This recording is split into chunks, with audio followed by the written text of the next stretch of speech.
मैं बताना चाहूंगा कि आज जन स्वराज वाले आपके पास आए हुए हैं इसलिए ये समानता का दर्श देगा, बराबरी का दर्श देगा।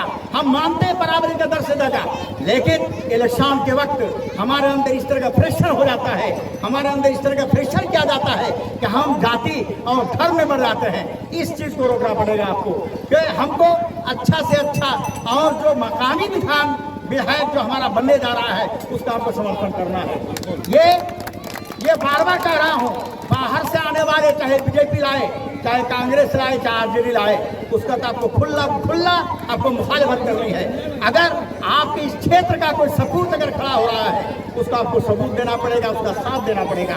और साथ ही साथ मैं बताना चाहूँगा, बहुत सारी बातें ऐसे हैं जो मजलिस में और महफिल में बोलना नहीं चाहिए, लेकिन बोलने में मजबूर किया जाता है और बोलना पड़ता है। हमारे अंदर बहुत सारे ऐसा नेता आएंगे और दरवाजा बंद करके बंद खिड़की के अंदर आपको दर्श देगा कि ऐसा करना वैसा करना। हिंदू वाले बोलेगा कि मुसलमान खराब है, मुसलमान कहेगा कि हिंदू खराब है, लेकिन इसी बात की और इसी रग को आपको पकड़ना है कि ये बोलना क्या चाहता है। यही वोट लेकर के हिंदू मुस्लिम करके जब वो आगे बढ़ जाएगा आपका कोई समस्या का हल नहीं होगा, आप कोई भी समस्या का हल नहीं कर सकते हैं। बोलना नहीं चाहिए। आज लगातार 10 रोज से जो ये बिजली की आंख मचोलियां हो रही हैं, जो आंख मचुलिया का नाच दिखा रहे हैं, आज एमपी को कहिए, एमएलए को कहिए, वो सीधे आपसे यही कहता है कि मैं क्या करूं, मैं तो बिजली विभाग को हमेशा फोन करता हूं, लेकिन इस तरह वो क्या नहीं देता है। आप एक विधायक हैं, आप एक एमपी हैं, आप यहाँ जिला परिषद और एमएलसी हैं, और आप बोले कि मेरा फोन पर वो जवाब नहीं देता। असल बात यह है कि ये लोग सबके सब जो अभी आपके शहरियार जी बोले और आपके सामने पारस जी बोले, हसीब साहब बोले कि सब के सब डिस्काउंट खा रहे हैं। डिस्काउंट की वजह से कोई किसी को डांट नहीं रहे हैं। इसलिए अगर जन स्वराज से अगर कोई उम्मीदवार यहाँ से जीतता है तो कहीं ऐसा ना हो कि फिर वही जब फोन मिलाए तो आप भी यही कहें कि या तो फोन व्यस्त है या तो मेरी बात नहीं सुनी जाती है।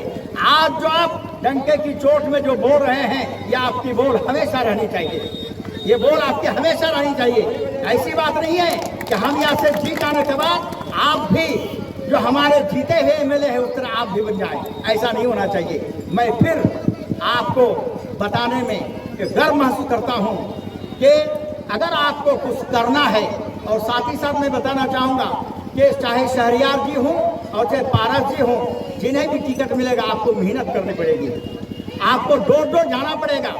अल्लामा इकबाल ने कभी ये शेर कहा था, नशेमन पर नशेमन इस तरह तामीर करता जा, नशेमन पर नशेमन इस तरह तामीर करता जा कि बिजलियां गिरते गिरते खुद ही बेजार हो जाए, वो मैदान छोड़ के जाए। आपके जब मेहनत होगी तो आपके विपक्ष मैदान छोड़ के चला जाए, ये मेहनत आपकी होनी चाहिए। और अगर आपकी कहिएगा करे यार बिहार के बच्चे होशियार हैं, सपने बड़े देखते हैं और कुछ कर दिखाने का जज्बा भी रखते हैं। ये बच्चे जब बिहार छोड़कर बाहर पढ़ने जाते हैं तो वो देश के प्रतिष्ठित परीक्षाओं जैसे नीट, आईआईटी या यूपीएससी में अच्छा प्रदर्शन कर देश भर में अपना परचम लहराते हैं। लेकिन एक सच्चाई ये भी है कि बिहार में हर चौथा बच्चा 8वीं के बाद स्कूल छोड़ देता है। यानी कि जब ये बच्चे बिहार छोड़ते हैं तो टॉप करते हैं और जब बिहार में पढ़ते हैं तो ड्रॉप आउट हो जाते हैं।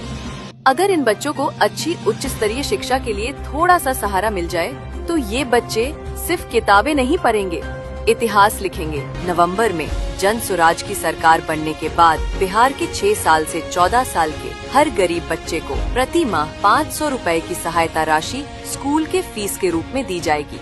इस प्रकार परिवार लाभ कार्ड से हर परिवार को हर महीने 1000 रुपए का लाभ मिलेगा। जब तक सरकारी स्कूलों की स्थिति सुधारी जाएगी तब तक कोई बच्चा पैसे के अभाव में उच्च स्तरीय शिक्षा से वंचित ना रह जाए, ताकि स्कूल का बस्ता आपके बच्चों के भविष्य की सीढ़ी बने। अब वक्त आ गया है कि आप भी इस बदलाव की नींव रखें और स्कूल का बस्ता चुनाव चिन्ह पर अपना वोट दें, क्योंकि इस बार वोट सिर्फ अपने बच्चों के लिए, शिक्षा और रोजगार के लिए। बिहार में अब होगा सिर्फ सत्ता नहीं, व्यवस्था परिवर्तन का आगाज। सही लोगों को चुनकर लाना होगा।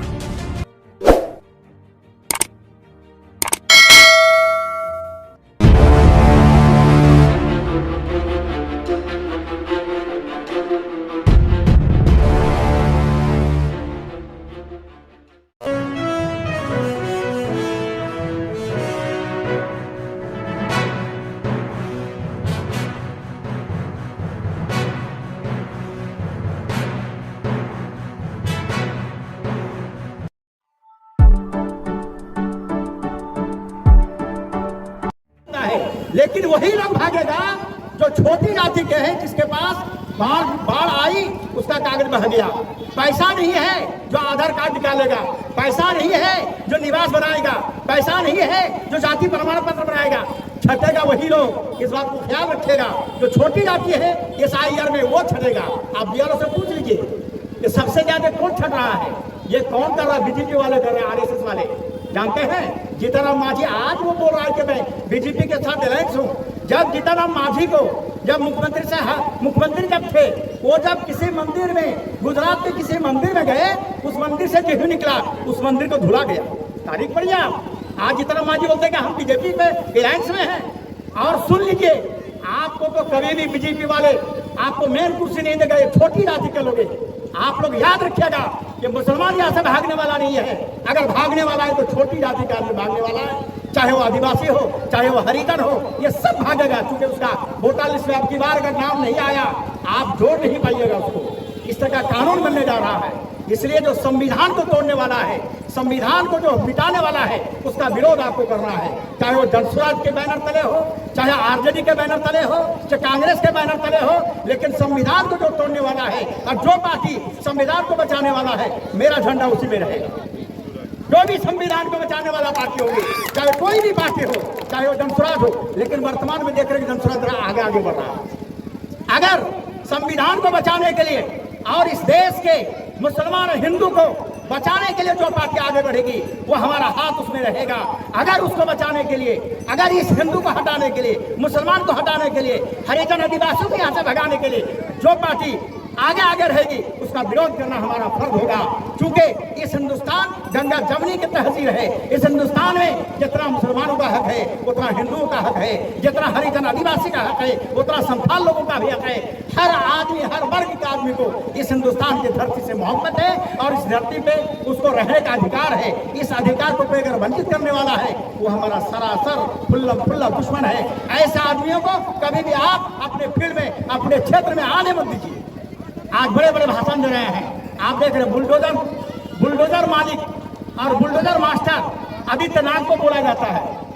मुसलमानों का तो मदरसा मस्जिद को तोड़ ही जा रहा है। बोलिए पारस राय को, हिंदुओं का कितने मकानात को ढा दिए, क्या कुछ कर पाया?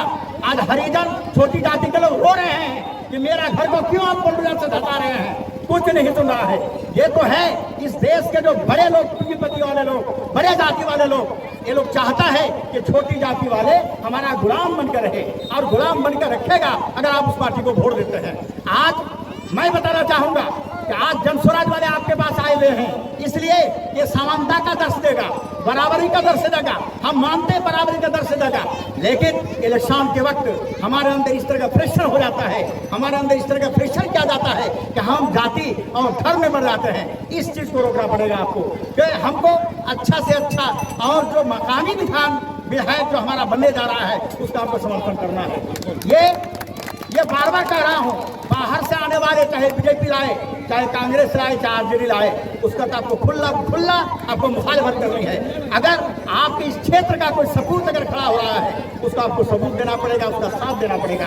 और साथ ही साथ मैं बताना चाहूँगा, बहुत सारी बातें ऐसे हैं जो मजलिस पर, महफिल में बोलना नहीं चाहिए, लेकिन बोलने में मजबूर किया जाता है और बोलना पड़ता है। हमारे अंदर बहुत सारा ऐसा नेता आएंगे और दरवाजा बंद करके, बंद खिड़की के अंदर आपको दर्श देगा कि ऐसा करना, वैसा करना। हिंदू वाले बोलेगा कि मुसलमान खराब है, मुसलमान कहेगा कि हिंदू खराब है। लेकिन इसी बात की और इसी हक को आपको पकड़ना है कि ये बोलना क्या चाहता है। यही वोट लेकर के, हिंदू मुस्लिम करके जब वो आगे बढ़ जाएगा, आपका कोई समस्या का हल नहीं होगा। आप कोई भी समस्या का हल नहीं कर सकते हैं। बोलना नहीं चाहिए। आज लगातार 10 रोज से जो ये बिजली की आंख मचोलियां हो रही हैं, जो आंख मचलिया का नाच दिखा रहे हैं, आज MP को कहिए, MLA को कहिए, वो सीधे आपसे यही कहता है कि मैं क्या करूं। मैं तो बिजली विभाग को हमेशा फोन करता हूं, लेकिन इस तरह वो ध्यान नहीं देता है। आप एक विधायक हैं, आप एक MP हैं, आप यहाँ जिला परिषद और MLC हैं, और आप बोले कि मेरा फोन पर वो जवाब नहीं देता। असल बात यह है कि ये लोग सबके सब, जो अभी आपके शहरियार जी बोले और आपके सामने पारस जी बोले, हसीब साहब बोले, कि सब के सब डिस्काउंट खा रहे हैं। डिस्काउंट की वजह से कोई किसी को डांट नहीं रहे हैं। इसलिए अगर जनसुराज से अगर कोई उम्मीदवार यहाँ से जीतता है, तो कहीं ऐसा ना हो कि फिर वही जब फोन मिलाए तो आप भी यही कहें कि या तो फोन व्यस्त है या तो मेरी बात नहीं सुनी जाती है। आज जो आप डंके की चोट में जो बोल रहे हैं, यह आपकी बोल हमेशा रहनी चाहिए, ये बोल आपकी हमेशा रहनी चाहिए। ऐसी बात नहीं है कि हम यहाँ से जीत आने के बाद आप भी जो हमारे जीते हुए एमएलए है उस तरह आप भी बन जाए, ऐसा नहीं होना चाहिए। मैं फिर आपको बताने में गर्व महसूस करता हूँ कि अगर आपको कुछ करना है, और साथ ही साथ मैं बताना चाहूँगा कि चाहे शहरियार जी हों और चाहे पारस जी हों, जिन्हें भी टिकट मिलेगा आपको मेहनत करनी पड़ेगी, आपको डोर डोर जाना पड़ेगा। अल्लामा इकबाल ने कभी ये शेर कहा था, नशेमन पर नशेमन इस तरह तामीर करता जा, नशेमन पर नशेमन इस तरह तामीर करता जा कि बिजलियाँ गिरते गिरते खुद ही बेजार हो जाए, वो मैदान छोड़ के जाए। आपके जब मेहनत होगी तो आपके विपक्ष मैदान छोड़ के चला जाए, ये मेहनत आपकी होनी चाहिए। और अगर आपकी कहिएगा अरे यार सकेंगे कि नहीं सकेंगे, पता नहीं मोटी पार्टी है बड़ी पार्टी है, अभी से आप अगर हार मान जाएंगे तो यह आपकी बुजदिली होगी। इसलिए अल्लामा इकबाल का और एक शेर है, मैं शहरियार जी को निसार करना चाहता हूँ, खुदी को कर बुलंद इतना कि हर तकदीर से पहले, खुदी को कर बुलंद इतना कि हर तकदीर से पहले खुदा बंदे से खुद पूछे कि बता तेरी रजा क्या है। इसलिए मैं बताना चाहूँगा कि आने वाले टाइम में हमारा जो भी उम्मीदवार होगा, आप लोग सही उम्मीदवार को चुनकर वोट दीजिए। मैं ये नहीं कहूँगा आपको कि आप जनसुराज को दीजिए या आरजेडी को दीजिए या फलां को दीजिए। मैं आखिर में एक बात कहता चलूँगा, बीजेपी नहीं आए ऐसे शख्स को आप वोट दीजिएगा। जय जवान, जय किसान, जय हिंद, जय परवेली।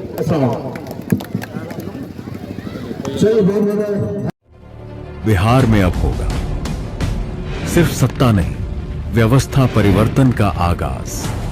सही लोगों को चुनकर लाना होगा।